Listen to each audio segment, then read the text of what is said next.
Gente, boa noite. Um bom momento, darmos início à reunião da noite de hoje. Nós vamos convidar o Sônia para ler uma página.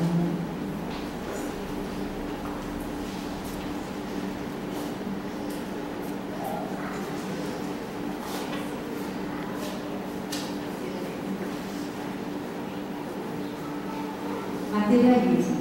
Para dissipar a sombra do materialismo, a expressar-se no espírito humano, é forçoso evitemos a atitude daquelas autoridades da antiga visão que discutiam bagatelas, enquanto os inimigos lhe cercavam as portas.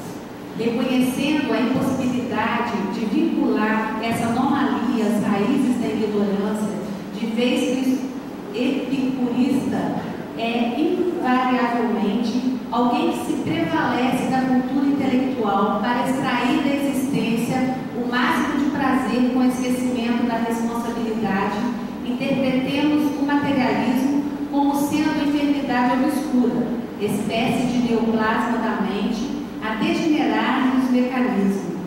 Da turburação invisível surge a violência, a crueldade, a desumanidade e o orgulho por metástases perigosas, suscetíveis de criar as piores deformidades no mundo íntimo.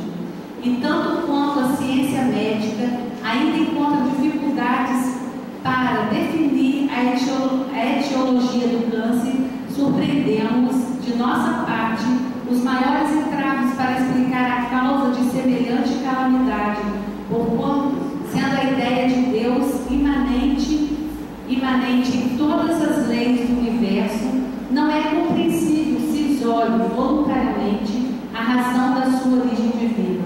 Convençamos-nos, porém, de que todo desequilíbrio de espírito pede, por remédio justo, a educação do espírito.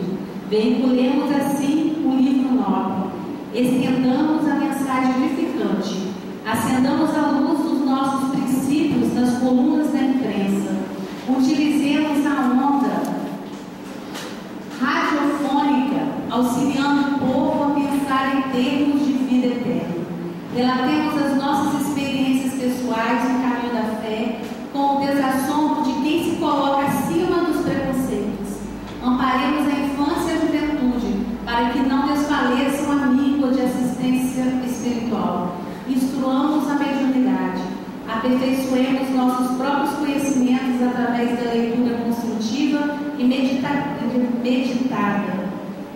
Instituamos cursos de estudo do Evangelho de Jesus e da obra de Allan Kardec em nossas organizações, preparando o futuro. Ofereçamos pão ao estômago faminto e alfabeto ao raciocínio engotado. Plantemos no culto da caridade o culto da escola. E, sobretudo, considerando o materialismo como chaga oculta, não nos afastemos da terapia do exemplo, porque em todos os climas da humanidade, se a palavra esclarece, o exemplo arrasta sempre. Emmanuel, do livro Religião dos Espíritos, psicografia Franciscano Xavier.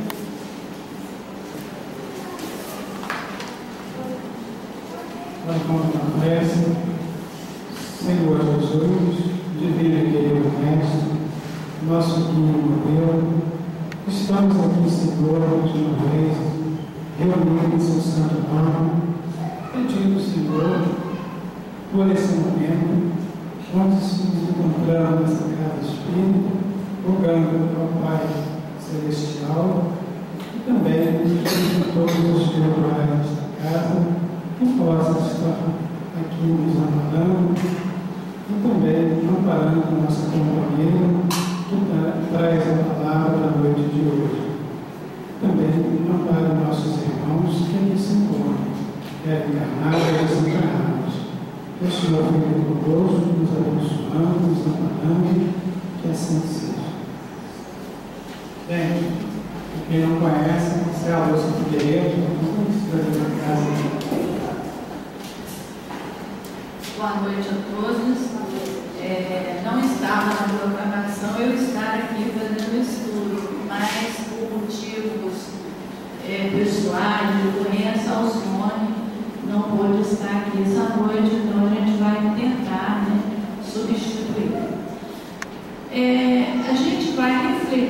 pouco sobre a educação espírita e família, caminhos para uma melhor convivência. A gente até no final do ano chegou a fazer uma reunião com os pais falando desse tema e a gente achou oportuno repetir, uma vez que a proposta do Centro Espírita Bom Jesus para o ano de 2014, a gente fazer um trabalho conjunto com as famílias, impulsionando a evangelização, porque nós sabemos que a casa espírita sozinha, ela pode muito pouco, mas se unirmos forças, pais e centro com os evangelizadores, poderemos realizar um bom trabalho. Então nós vamos ver que Jesus, ele foi o maior educador que o mundo conheceu e que conhecerá. Há quantos séculos Jesus esteve aqui, não tinha diploma, não tinha PhD nem mestrado, mas ele foi o verdadeiro educador de almas. Por que Jesus conseguia tocar as almas, remir, libertar através da educação? Por que ele conseguia isso? Jesus acreditava no ser humano, ele acreditava na redenção do ser humano.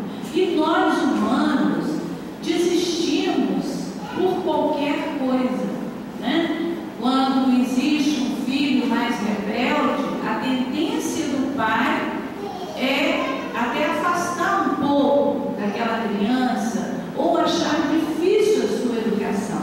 Com Jesus era diferente. Se a gente for analisar as passagens de Jesus, ele investiu em Maria de Magdala, ele foi criticado quando ele foi à casa de Zaqueu, e nós vemos que ele vencia todas essas dificuldades que eram oferecidas a ele, e ele conseguia realizar o trabalho dele.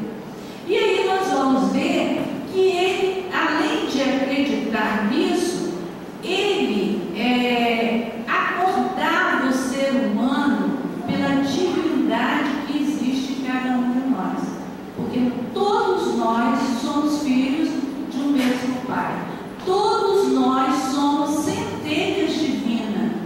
Então, realmente ele investia nisso porque ele acreditava que mesmo aquela pessoa que estava, a pessoa não é, ele está no mal, né? Ele tem condição de reerguer, ele tem condição de fazer brilhar a luz que existe em cada um de nós.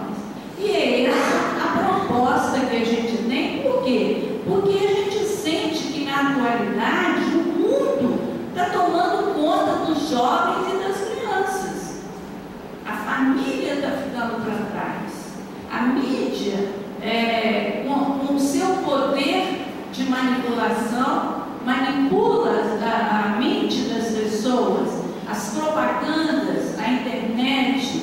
Então, o que está faltando para nós é voltarmos esse olhar para a criança e para o jovem, que nós sabemos que a criança de hoje, que está chegando no mundo, no planeta hoje, tem uma vivacidade muito grande. Desde pequenininha a criança já está manipulando aparelhos eletrônicos, toda a facilidade, toda a atividade, mas nós temos que perceber que essa criança, com a sua inteligência, que ela já traz de longas existências, ela tem que ser trabalhada a parte moral. E Kardec coloca que a educação é um conjunto de hábitos adquiridos. Então nós vemos que tanto a família quanto a casa espírita têm que estar preocupados em investir nesses ensinamentos de Jesus. Colocar para a criança o caminho seguro que é os ensinamentos de Jesus. E nós espíritas somos privilegiados porque nós temos uma doutrina com conhecimento muito grande, com um cabedal de estudos e de conhecimento muito grande, e que nós, muitas vezes, não usamos desse recurso, que é a casa espírita e que é o conhecimento espírita, né? Nós não lançamos mão disso. Então, naquela época e hoje, Jesus fala aos nossos corações, combatendo o quê? A indiferença moral. Hoje, a maior crise é a crise moral, não é a crise financeira, porque os valores foram distorcidos. Muitas gerações que já passaram e que deixaram alguma coisa em matéria de educação, nós achamos que é arcaico, que é superado. Até o cumprimentar, até o agradecer, até a ter respeito pelos idosos, né? Não a título pejorativo que as pessoas falam quanto ao velho, quanto ao idoso. Então nós vemos que essa indiferença moral faz com que outros valores venham substituindo os verdadeiros valores que está baseado nos ensinos de Jesus. O desajuste interior. Nós vemos que a criança hoje, o adolescente, ele está tendo tudo, né? Se a gente comparar uma pessoa madura com um jovem hoje, o jovem está entrando no mercado de trabalho mais tarde, o jovem está tendo a possibilidade de fazer um curso superior, mestrado, doutorado, às vezes a família custeando.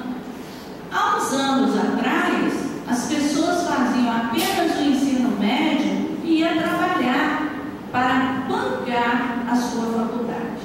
Então, outro ponto também interessante: por que o jovem está tendo todas as possibilidades, todas as regalias, e muitas vezes ele não está sobressaindo ali nem na parte instrutiva, que é da escola, nem na parte moral?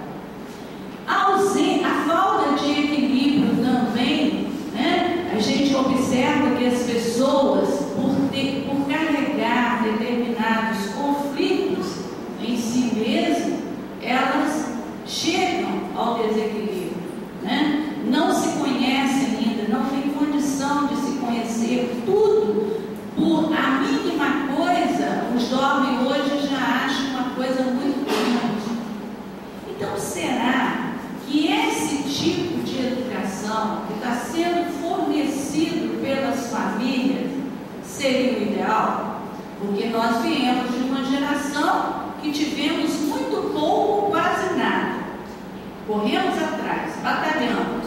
E hoje o jovem está tendo tudo de mão beijada. Será que esse tipo de educação é o melhor? A gente vai ver que a gente sai de um tipo de educação reprimida, opressora, rígida, inflexível, e cai numa completamente diferente, de total liberdade, mas sem responsabilidade. O número de avós hoje assumindo uma carga de trabalho é enorme. Então, nós temos que parar e refletir, porque tudo que não está dando certo, a gente tem que refletir. Será que essa educação é a melhor? Será que esse jovem está saindo satisfeito de tudo isso? A gente observa que tem jovens que estão completamente insatisfeitos com a vida. Era para estar muito satisfeito, alegre, feliz, porque eles estão tendo todas as possibilidades que um jovem pode ter na sua vida. A ausência de amor. Nós saímos de uma família que se reunia, que tinha o seu horário de diálogo, que tinha o seu horário de refeição, e partimos para o materialismo, porque nós precisamos ganhar muito, cada vez mais, porque nós temos que ter e não ser. Então nós ficamos preocupados com o último modelo de televisão, com o com o tipo modelo de carro, com o tipo de roupa que nós vamos usar. Será que isso aí é o mais importante? Será que se nós seguirmos o caminho que Jesus nos ensinou, que foi a simplicidade, que foi a humildade, será que nós estamos no caminho correto? Nós estamos numa sociedade totalmente materialista. Kardec até diz que existem espíritas que acreditam na imortalidade da alma, mas vivem uma vida essencialmente material. Então, é importante que a gente reflita sobre esses pontos, para que a gente consiga mudar alguma coisa, consiga mudar a visão dessa criança, desse jovem que está hoje na nossa sociedade e que serão os futuros governantes, serão os futuros médicos, serão os futuros engenheiros, serão os futuros professores. E essa semana eu conversava com uma amiga e ela me dizia: Lúcia, se você voltar hoje à escola, você vai levar um susto, porque quando a gente estava atuando, a gente zelava muito pelo vínculo de amizade, pelo ser, o que estava acontecendo com a pessoa, o que a gente poderia ajudar. E hoje não, hoje são números, tanto a escola quanto a própria sociedade. E aí a gente vai vendo que a gente não aproveitou nada daquela educação que nós achávamos péssimas, mas que foram criadas cidadãos que batalharam na sua profissão e conseguiram vencer.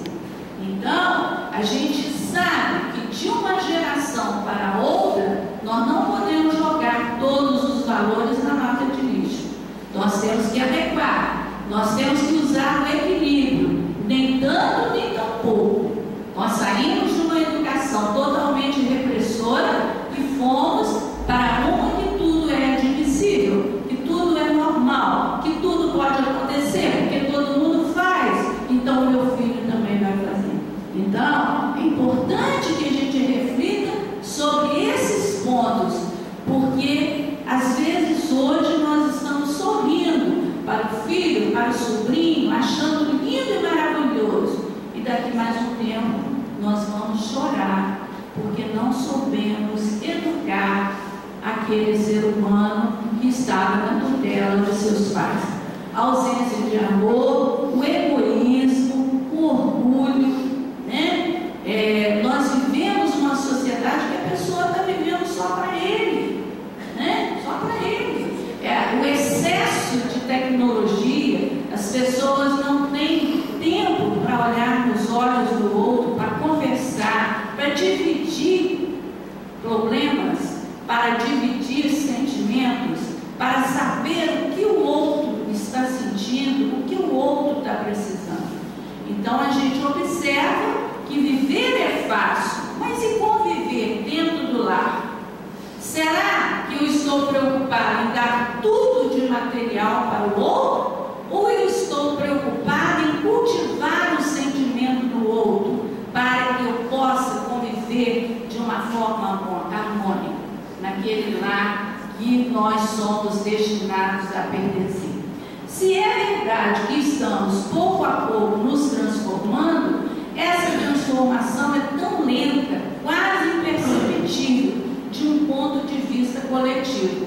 Por isso Jesus continua junto a todos nós, tentando corrigir-nos os graves defeitos morais. A sociedade precisa conhecê-lo, mas também precisa ter coragem suficiente para determinar-se no processo de transformação. Então, nós já conhecemos Jesus, nós já sabemos que ele foi um ser que passou na terra, um ser superior, de elevação moral, e que ele é o nosso modelo, ele é o nosso guia maior. Então nós temos a casa espírita, nós temos o conhecimento da doutrina, que vem esclarecer todos os ensinamentos de Jesus, e temos a diretriz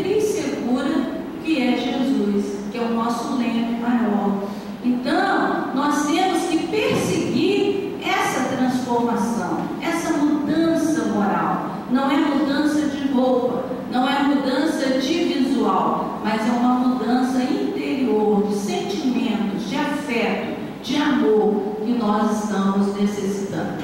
Na questão 625, Kardec pergunta: qual o tipo mais perfeito que Deus tem oferecido ao homem para lhe servir de guia e de modelo? Vede Jesus.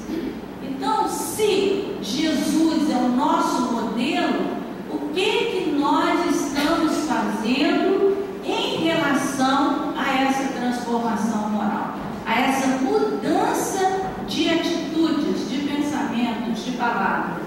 E Kardec continua: Jesus é para o homem o tipo da perfeição moral a que a humanidade pode aspirar na Terra. Deus nos oferece como o mais perfeito modelo, e a doutrina que ensinou é a mais pura expressão de sua lei, porque ele era animado pelo Espírito Divino e o ser mais puro de todos que apareceram na Terra. Então, se nós sabemos que Jesus é o nosso modelo, é o nosso guia, o que nós estamos fazendo com os ensinamentos de Jesus? Existe até uma mensagem de um amigo espiritual que diz que nós achamos muito bonitas as atitudes de Jesus, admiramos Jesus, colocamos fotografias de Jesus, mas ainda estamos muito distantes dos seus ensinamentos, né?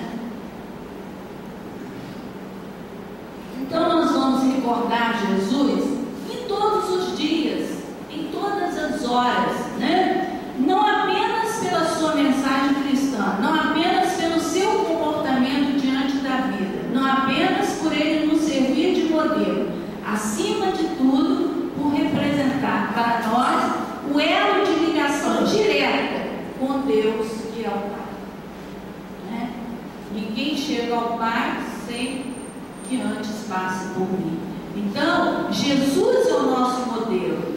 Ele vai ser o elo que vai nos ligar ao Pai maior, que é Deus, né? Que todos nós fomos criados simples e ignorantes. Sabemos que Deus, de acordo com a doutrina espírita, não é um Deus vingativo, punitivo, é um Deus de amor, é um Deus misericordioso, de justiça, de benevolência e de amor. Então, qual seria o sentido de viver? Vamos refletir um pouquinho sobre isso. Qual a importância que eu dou aos ensinamentos da doutrina espírita para a minha vida e da minha família? É importante a gente pensar nisso. Eu estudo na doutrina espírita que eu sou um ser imortal, eu estudo sobre a existência de Deus, sobre a reencarnação, sobre a comunicabilidade dos espíritos, sobre a pluralidade dos mundos. E o que eu estou fazendo com esse conhecimento? Porque o conhecimento, quando ele não é aplicado, ele é inútil. Nós podemos ler inúmeros livros, mas se nós não aplicamos o conhecimento que nós aprendemos, não assimilamos esse conhecimento para a nossa vivência, para a nossa prática, ele torna-se inútil. Ele fica só na parte intelectual. Eu conheço, mas eu não faço. Eu conheço, mas eu não vivencio. Então é importante a gente pensar nisso. O que os ensinos da doutrina espírita estão me favorecendo para a minha vida e da minha família? Eles têm feito alguma diferença nos meus atos?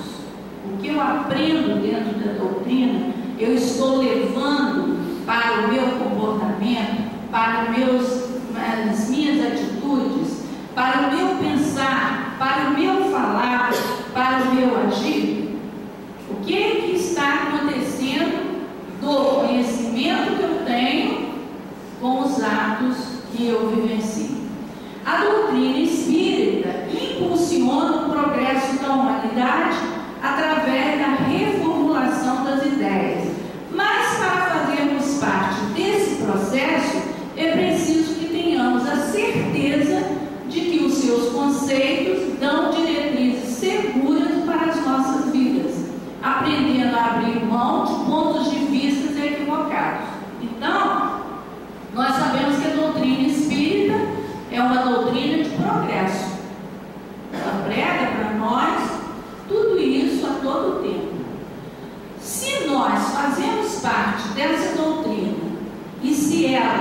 é que vai impulsionar o progresso da humanidade, o que eu estou fazendo para que isso aconteça? E aí a gente vai lembrar da transição planetária, do mundo de regeneração. Não vai acontecer através de um fenômeno, não vai acontecer através de um decreto de uma autoridade. Ele vai acontecer na medida em que nós, que conhecemos, que estudamos o Espiritismo, levar isso para a nossa vivência. Porque o texto diz muito bem aqui no final, né? Se não me engano, ele diz o seguinte: e sobretudo considerando o materialismo como chaga oculta, não nos afastemos da terapia do exemplo, porque em todos os climas da humanidade, se a palavra esclarece, o exemplo arrasta sempre. Então, o que eu estou fazendo dessa doutrina que prega para nós o progresso, a evolução, e eu, como elemento, como membro espírita, eu estou colaborando para essa humanidade alcançar esse progresso moral. O educandário familiar. Segundo Joana de Ângeles, ela coloca alguns textos sobre a família que nós achamos interessantes. A família é a base fundamental sobre a qual se ergue o imenso edifício da sociedade. Quando nós recriminamos alguém que está no crime, que está na violência, aquele ser que nós recriminamos, ele teve uma família. Ele foi gerado por um pai e por uma mãe. E ele faz parte dessa sociedade que estamos inseridos.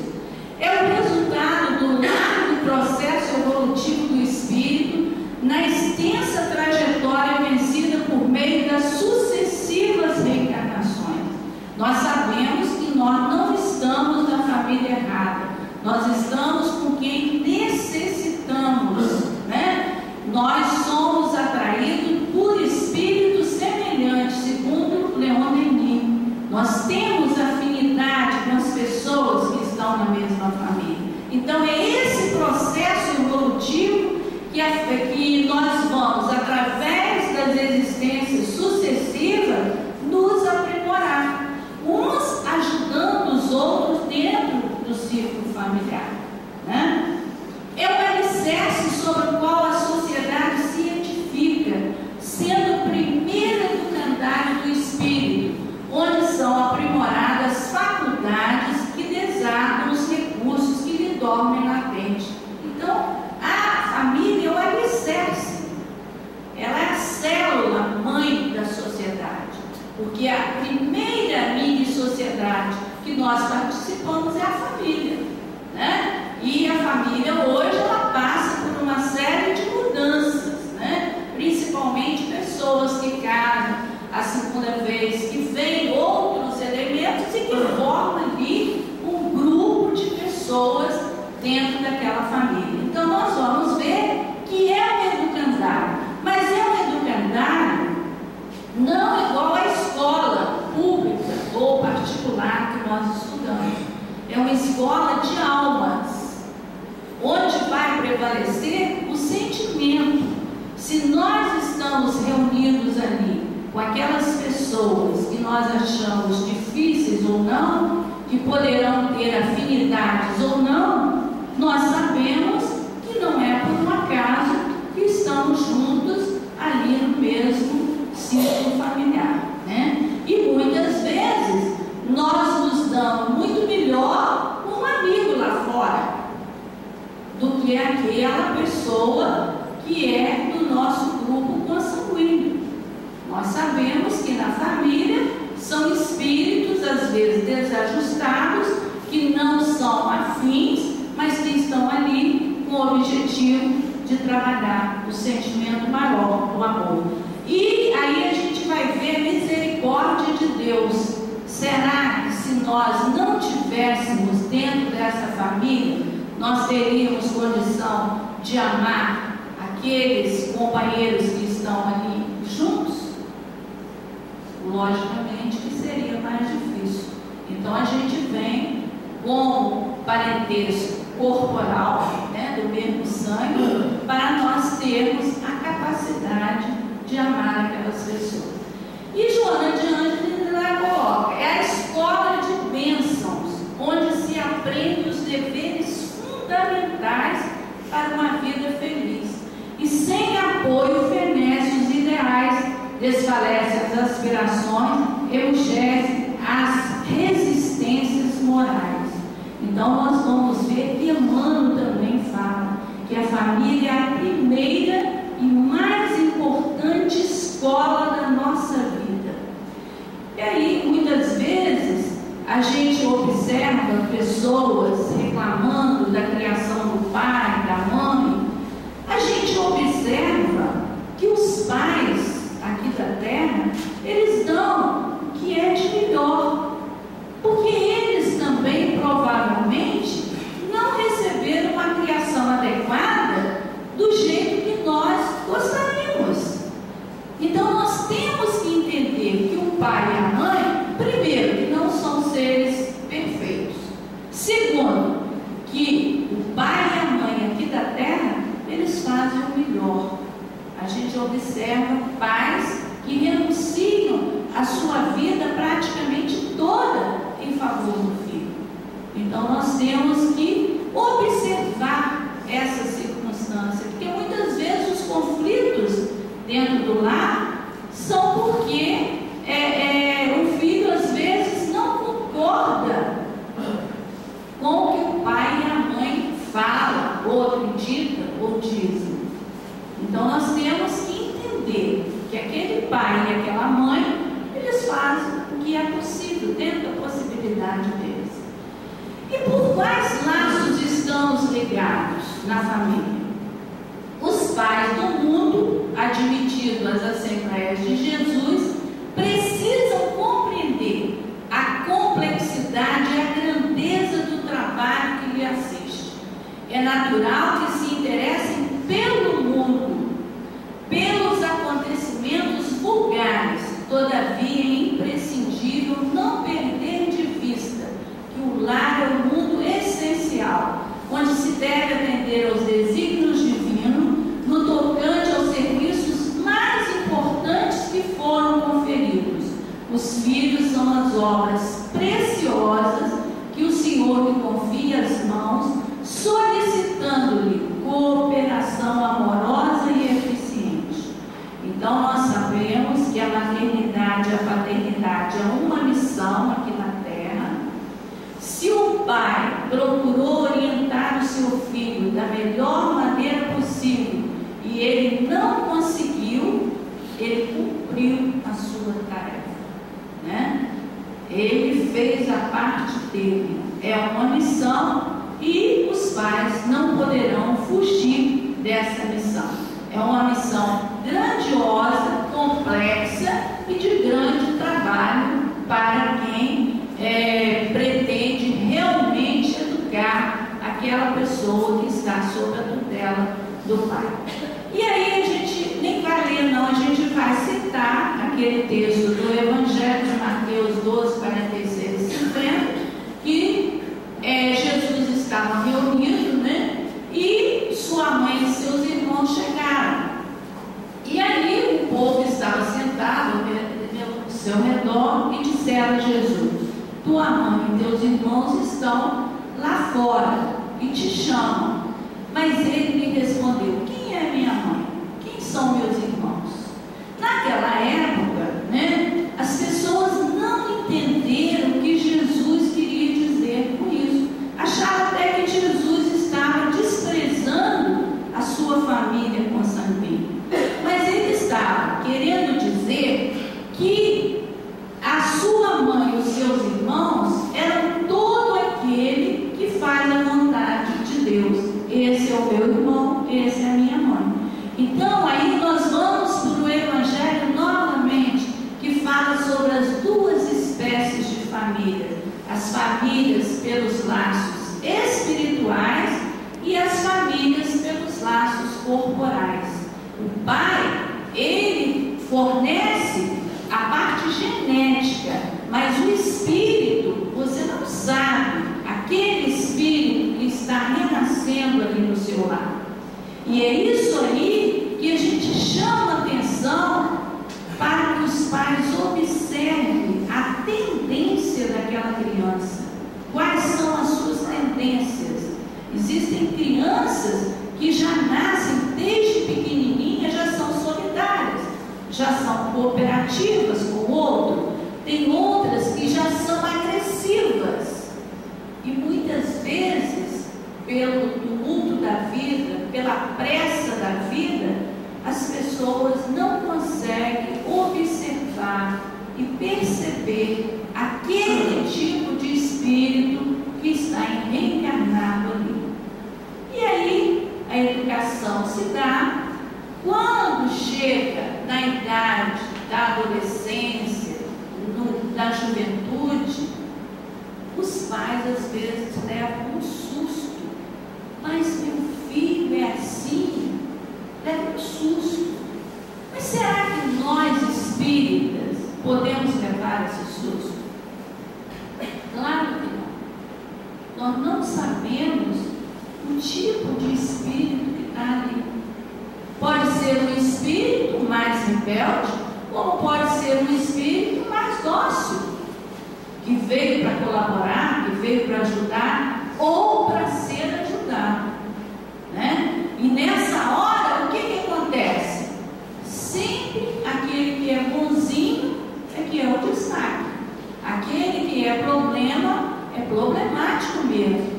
Então não dá para aguentar aquele que é rebelde, porque o rebelde, ele vai dar muito mais trabalho do que aquele que é dócil, aquele que ouve, aquele que vai de acordo com os pais.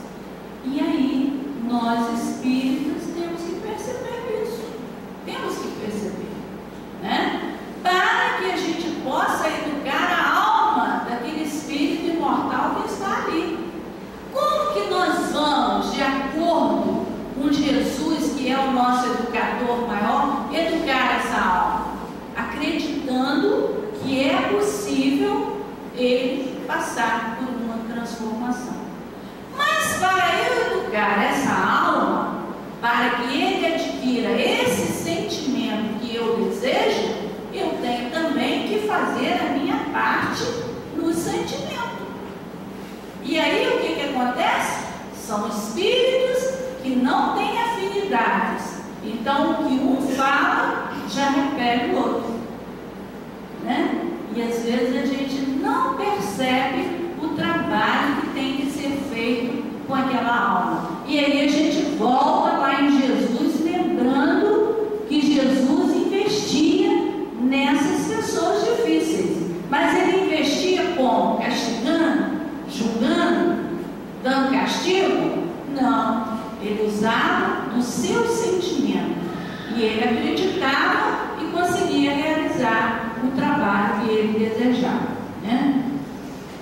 Então, através do Espírito Dr. Hermes, ele diz o seguinte: a certeza maior é que todos somos espíritos caminhando para o progresso e que não haverá salvo, mas que os pais poderão contribuir muito para a pacificação da criança, quando eles também se educarem e não deixarem que o mundo e os interesses pessoais interfiram nesse processo de caminhada espiritual. Então é o que nós falamos.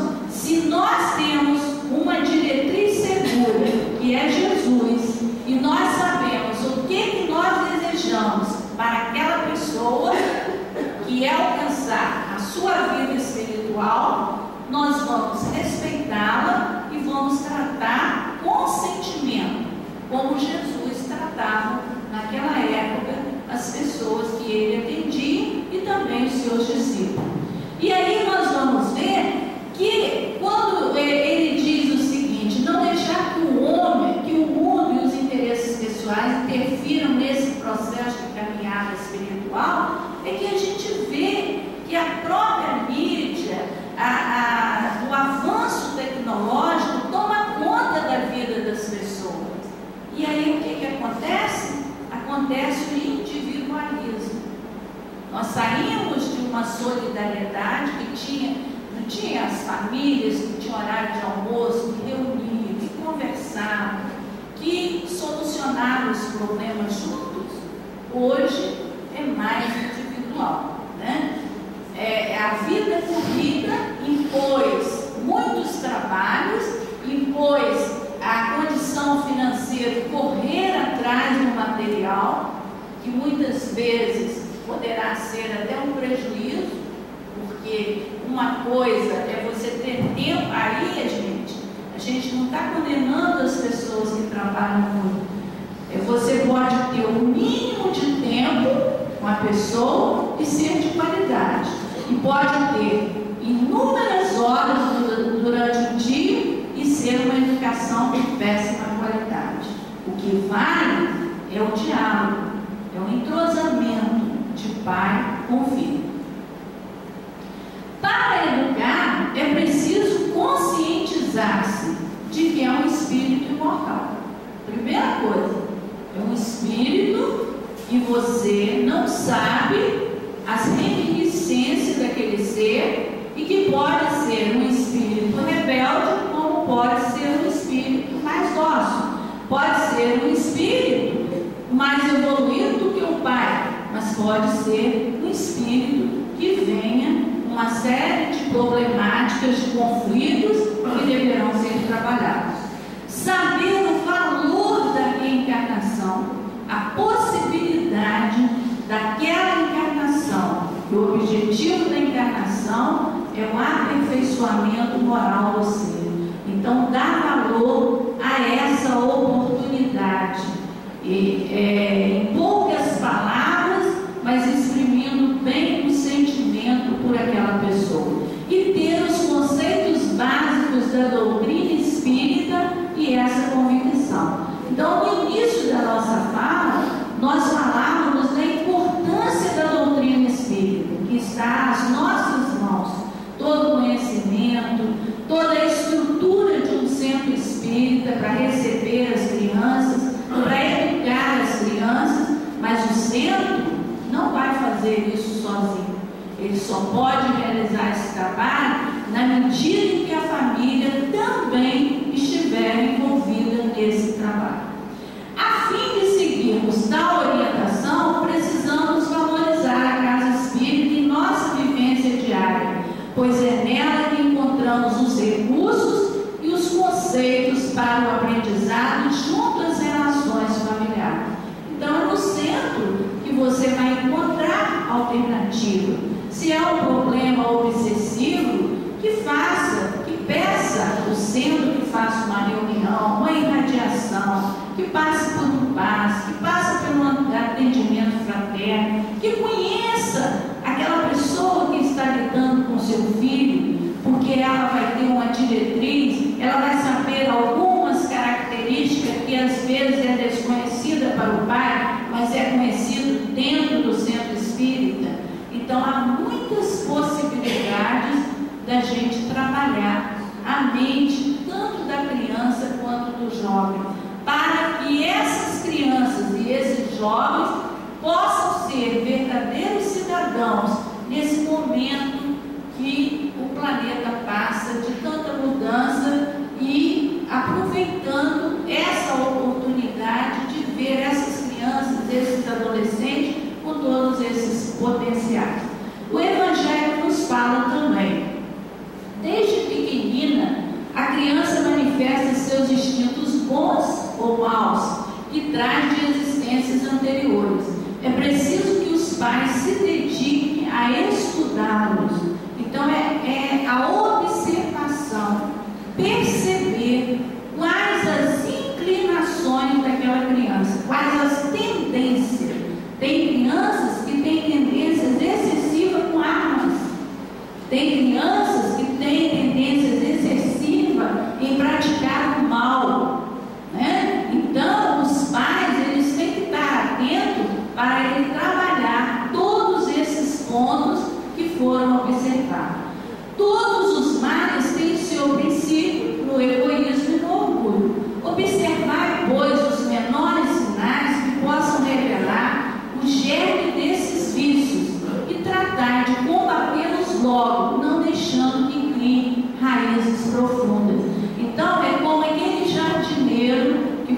cuidar do jardim e que tem aquela tiririca e ele vai tirando para não deixar tomar conta da grama, porque depois mata até a grama.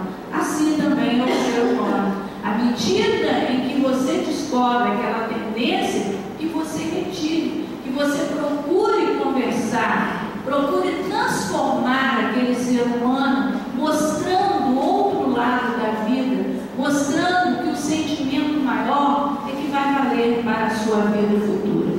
Fazei como um bom jardineiro que arranca os maus rebentos, à medida que eles vão surgindo na árvore. Se deixarem que o egoísmo e o orgulho se desenvolvam, não vos espanteis por mais tarde ser disparo com a ingratidão. Então a gente observa quantos pais às vezes reclamando de filhos ingratos. Mas será que na época certa foi orientado, foi falado, foi educado para isso, né? Quando os pais fazem tudo o que devem para o adiantamento moral de seus filhos, porém, mesmo assim não alcança êxito, eles não têm de que lamentar e sua consciência pode ficar tranquila.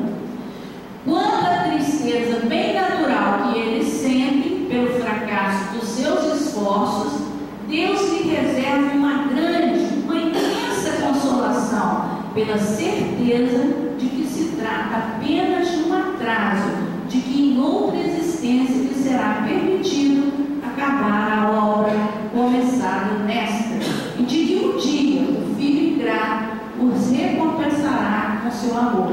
Então, se o pai fez de tudo, através do diálogo, através da orientação, e ele não conseguiu êxito na sua educação, que ele possa superar isso, porque em outra existência ele terá condição, às vezes, de terminar essa obra, né? A educação no lar vai se desenvolvendo pela observação atenta das tendências de cada ser, sob a tutela dos responsáveis, a fim de alcançar o objetivo da encarnação.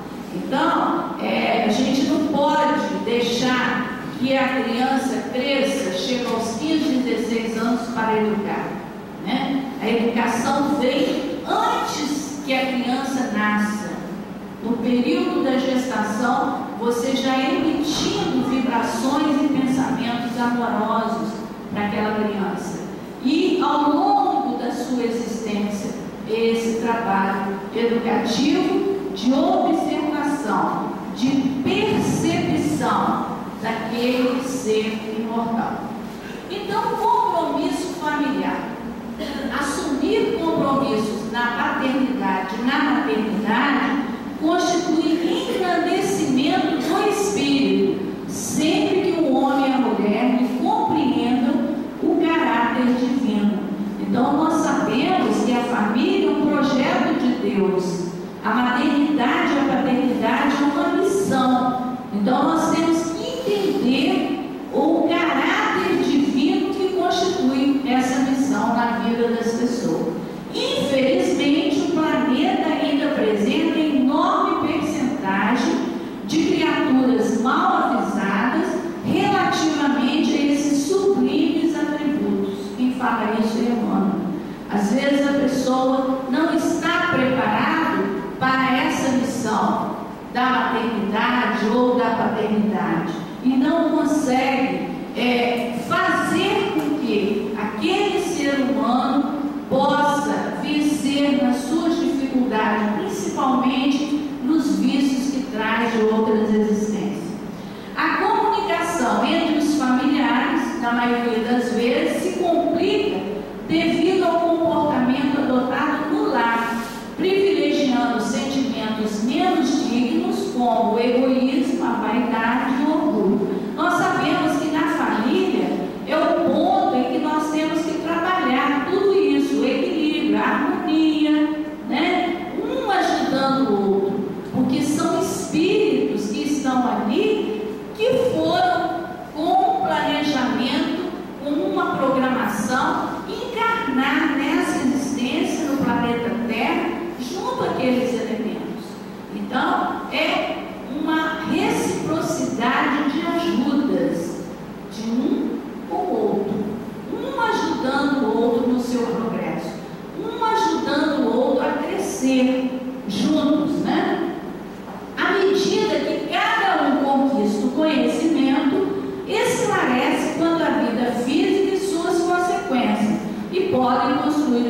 vida familiar mais segura e feliz para todos os membros. E aí nós vamos ver que aquela pessoa que tem uma segurança no seu lar, que tem um ponto de referência no seu lar, essa pessoa, logicamente, ela vai ser feliz, ela vai ser bem resolvida. Uma das coisas importantes na educação de uma criança e de um adolescente é a firmeza de propósito. Quem educa nunca pode dizer um sim e um não. É sim, sim, não, não. A própria criança cria a sua insegurança na sua vida. Tem que ter firmeza. Qual o meu objetivo nessa educação? Então, ser firme naquilo que se propôs. Ó espíritas, compreendei agora o grande papel da humanidade. Compreendei que quando gerais um corpo, a alma que nele encarna vem do espaço para progredir. Tomai conhecimento dos vossos deveres e usai o vosso amor na tarefa de aproximar essa alma de Deus. Essa é a missão que vos foi confiada e pela qual recebereis a recompensa se ela for cumprida fielmente. Então, a tarefa da paternidade e da maternidade é muito importante. É como se fosse uma bússola em favor do progresso da humanidade, né? Que tenhamos consciência disso, para que tenhamos futuramente jovens hoje, crianças hoje, que serão homens de bem no futuro, que teremos uma sociedade melhor, mais justa, mais humana, sem corrupções, sem maldade, sem violência. Isso aí começa na família, começa na família. E aí, no livro A Educação à Luz do Espiritismo, de Lidiane Barreto de Menezes, ele é um educador, ele diz o seguinte, a citação é de André Luiz: a educação da alma é a alma da educação. Nós estamos educando almas. Não estamos educando para ganhar dinheiro, muito dinheiro, mas nós temos que preparar essas almas para que elas sejam verdadeiros homens novos, não homens encaminhados por uma escola, arranjar algo de útil àquela criança. O nosso papel, ele é muito importante para o avanço do progresso da humanidade nesse instante, nessa hora que o planeta passa.